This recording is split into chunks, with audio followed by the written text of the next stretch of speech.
What if I told you that the ancient alchemists weren't obsessed with turning lead into gold, but with turning you into something divine? For centuries, the word alchemy has conjured images of shadowy laboratories, bubbling elixirs, and robed sages hunched over ancient scrolls.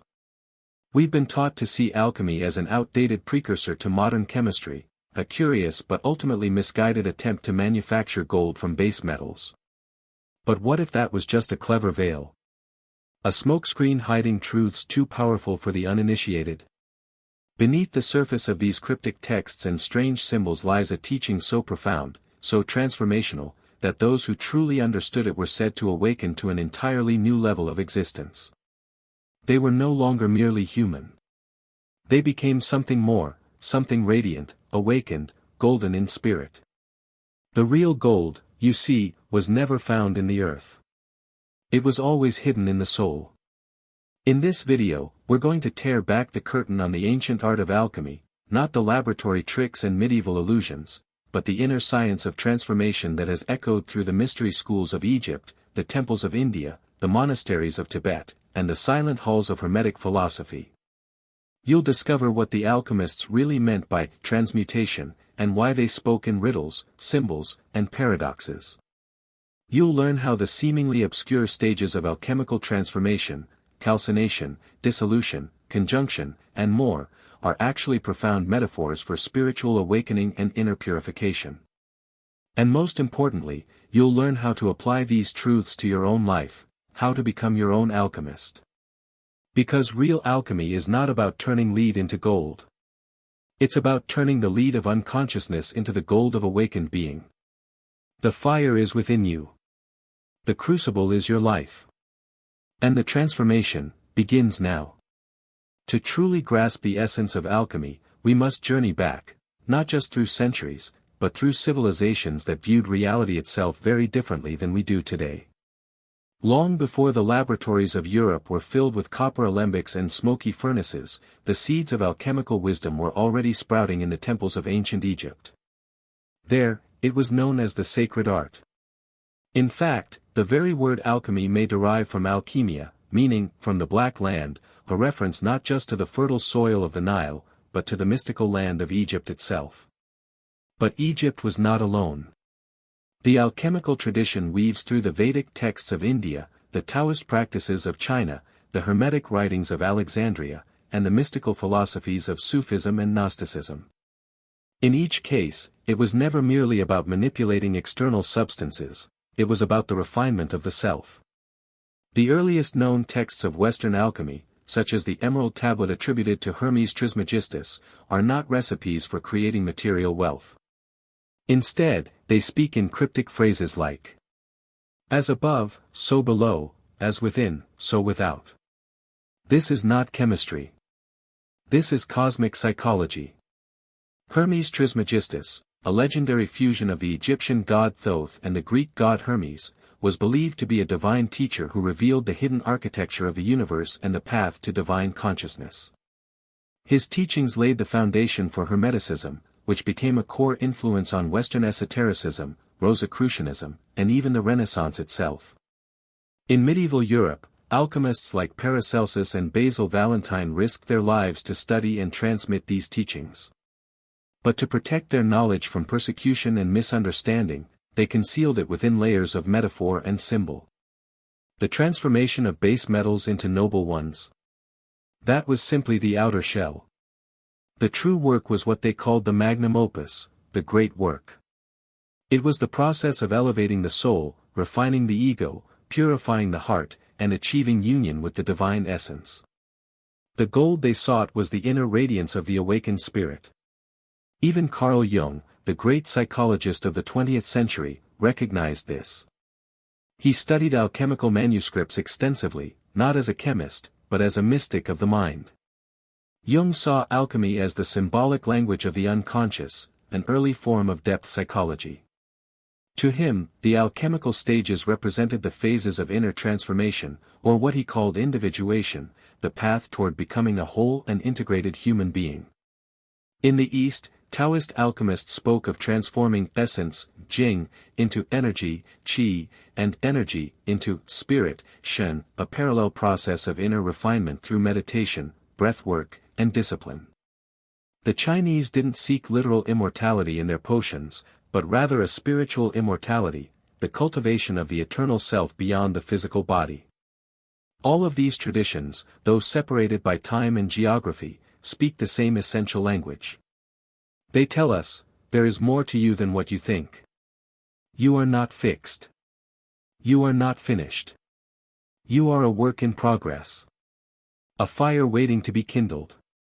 A metal waiting to be transmuted. And that process, the sacred fire that refines the soul, is the real meaning of alchemy.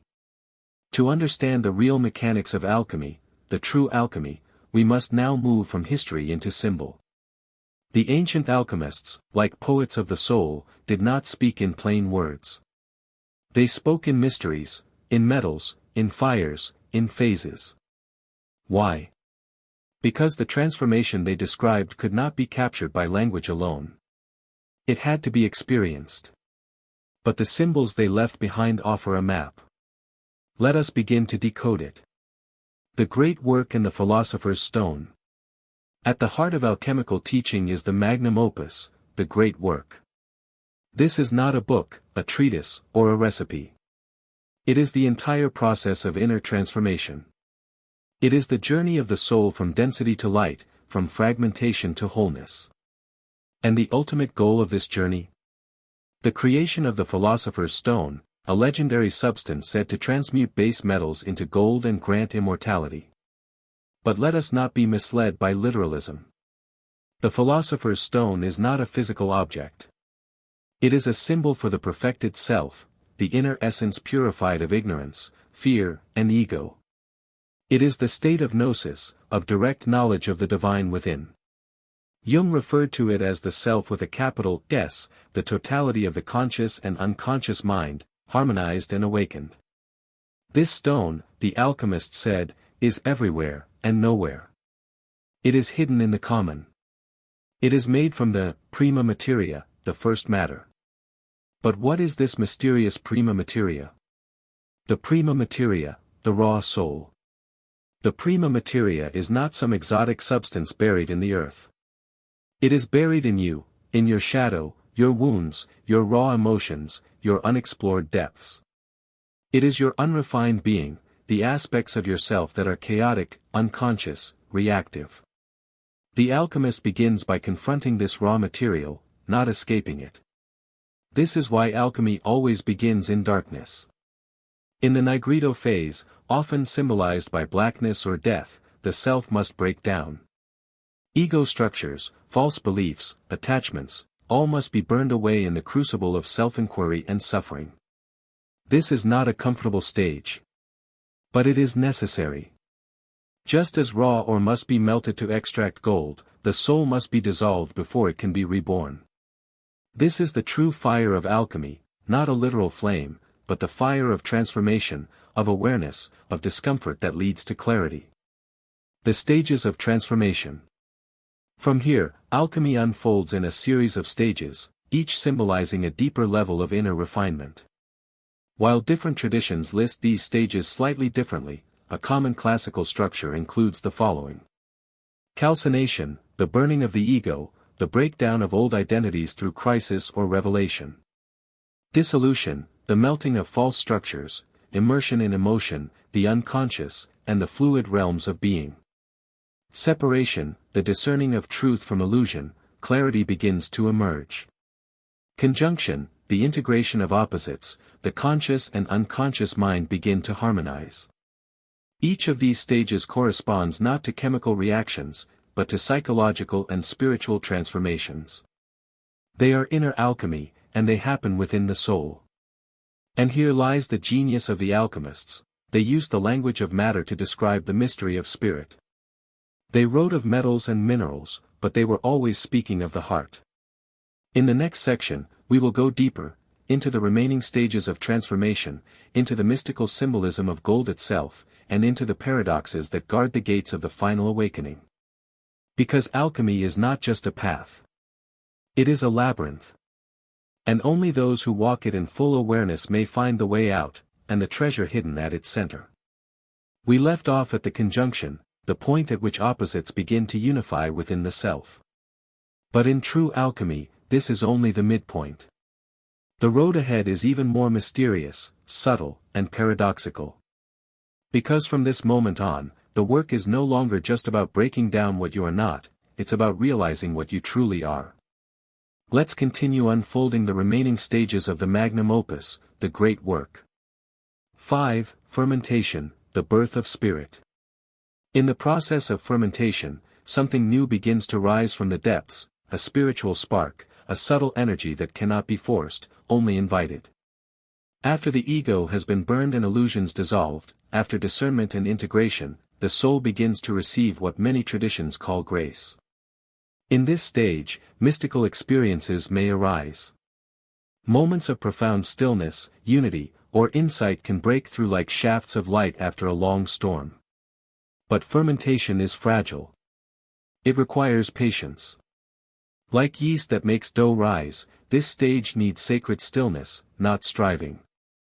In psychological terms, this might correspond to the emergence of the numinous, Jung's word for the experience of the sacred. In spiritual practice, this may be felt as a growing intuition, a felt sense that the divine is not outside you, but within you, as you. 6. Distillation, the refinement of awareness. If fermentation is the birth of spirit, distillation is its maturation. In this stage, the alchemist works to refine perception itself. Everything is questioned. Even spiritual insight must be purified of egoic grasping. Pride, spiritual bypassing, and subtle attachments are revealed and vaporized through sustained inner discipline. This is often the most silent and inward phase of the work. Here, meditation deepens. Dreams become rich with symbolism. Insights lose their need to be spoken. The alchemist now works not with heavy matter, but with the subtlest aspects of self, attention, awareness, presence. Some traditions speak of this as the inner air, the volatile element that rises toward the heavens. The fire that once destroyed now purifies. The water that once drowned now clarifies. In distillation, all that is unessential begins to fall away. The soul is reduced to its purest essence. 7. Coagulation, the return of the real. Finally, we arrive at coagulation, the symbolic solidifying of the awakened being. This is not a final stage in the traditional linear sense. Rather, it is the re-entry into life with awakened eyes. The alchemist, now transformed, returns to the world, not to escape it, but to live within it from a place of divine clarity. The great paradox of coagulation is this: you become ordinary again, but nothing is ordinary anymore. You eat, walk, speak, and breathe as you always did, but now from a center that is eternal. You are no longer reacting from the surface of life, but responding from its source. This is the creation of the philosopher's stone within. You are no longer searching for gold. You are the gold. The symbols of metals and the inner psyche. In alchemy, metals are not just elements. They are archetypes. Lead represents the heavy, sluggish inertia of the unconscious ego, the starting point. Iron is the forceful will, necessary but dangerous when untempered. Copper corresponds to Venus, beauty, harmony, emotional refinement. Silver is intuition, the reflective wisdom of the moon. Gold, of course, is the symbol of perfection, of incorruptible spirit, the inner sun. Each metal corresponds to a psychological or spiritual quality. And each is transmuted not by external force, but by conscious integration. This is why alchemy is often depicted with dragons, serpents eating their own tails, or mystical marriages between sun and moon. These are not decorations, they are instructions. They are maps of the inner cosmos, showing the journey from fragmentation to unity, from chaos to cosmos. And so, the entire alchemical process can be seen not as a ladder to climb, but as a circle to complete. It is the journey of returning to what you always were, divine, eternal, whole, but forgotten. As the Emerald Tablet says, it rises from earth to heaven and descends again to earth, combining within itself the powers of both the above and the below. This is you. You are the vessel. You are the fire. You are the gold. Now that we've walked through the mysterious and symbolic path of the great work, you might be wondering, how do I actually apply this in my life? After all, if alchemy is a metaphor for personal transformation, then its value lies not in theory, but in practice. The real alchemist's laboratory is not hidden in a castle, it's in your everyday experience. Let's explore how the 7 stages of alchemy can be lived and practiced within the crucible of your daily life. 1. Calcination, confront the ego. This first stage asks you to willingly burn away your false identities and defense mechanisms. Practice. Begin by observing your ego reactions, when you feel anger, defensiveness, or superiority. Ask, what part of me is reacting? What am I protecting? Engage in shadow work. Journal about your triggers. Notice where your pride resists change. This is your lead. Sit in the fire without flinching. Tip. It's not about shaming yourself, it's about seeing clearly. Awareness itself is the flame that transforms. 2. Dissolution, enter the waters of the unconscious. Let go of control. Allow emotions to flow. Feel without resisting. Practice. Allow yourself to experience grief, confusion, and vulnerability without labeling them as bad. Practice mindfulness meditation focused on bodily sensations and feelings. Spend time in nature or near water to reconnect with flow and softness. Tip. Let your identity dissolve a little. Who are you beyond your roles, labels, and beliefs? 3. Separation, distill the truth. Now you begin sorting the gold from the dross, truth from illusion. Practice. Look at recurring patterns in your life. What values do you really live by? What stories are you telling yourself that no longer serve? Begin simplifying. Seek clarity through stillness. Tip. Clarity often follows chaos. Trust that discernment will arise naturally once you've given yourself space. 4. Conjunction, integrate opposites. This is where your masculine and feminine energies, your logic and intuition, begin to dance together. Practice. Engage in creative expression, writing, music, movement, that blends different aspects of your being. Reflect on past experiences not with judgment, but with the question, what did this teach me? Notice how light and shadow coexist within you, and begin to accept both. Tip. You are not either/or. You are both/and. Wholeness is born from inclusion, not exclusion. 5. Fermentation, cultivate the inner spirit. Once you've cleared space, something new begins to rise, intuition, creativity, a subtle joy. Practice. Create daily rituals that nourish your inner life. Spend time in silence. Read sacred texts, not for information, but for communion. Practice gratitude. Allow inspiration to arise without forcing it. Tip. Fermentation happens when you stop trying to control. Relax into mystery. 6. Distillation, refine your awareness. Now you purify your insight. Your spiritual practice becomes more precise. Practice. Deepen meditation. Focus on your breath or a mantra with unwavering attention. Watch your thoughts from a higher vantage point. Observe the subtle motives behind your actions. Tip. Let go of doing. Instead, be. Presence is the fire that clarifies the soul. 7. Coagulation, embody the truth. Here, the wisdom you've cultivated becomes part of your lived experience. Practice. Live as though the divine is within you and everyone you meet. Bring awareness into the smallest actions, eating, walking, speaking. Let service become sacred. Let silence speak through your eyes. Tip. This is not about perfection, it's about authenticity.